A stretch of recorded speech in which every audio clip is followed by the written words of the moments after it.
Hey, so if you want to host a meeting in GatherTown but you're not sure how it works, yeah, it's actually pretty simple once you set it up right. Let me walk you through it step by step. First, either create your own Gather space or enter an existing one where you have host access. Next, choose a spot in your space for the meeting, like a conference room or open area. You can also design one if needed. Now, this is important, turn the area into a private space. That way, everyone inside can see and hear each other clearly, no matter where they stand. You can also add things like a presentation screen, whiteboard, or embedded links. Just press X near objects to interact with them. Once everything is ready, copy your invite link and send it to your participants so they can join.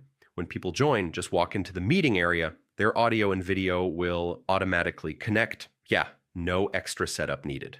During the meeting, you can share your screen, use chat, or guide people around the space. It feels more interactive than regular video calls, and when you're done, people can just leave the area or exit the space. No formal end meeting button required. So yeah, that's how you host a meeting in GatherTown.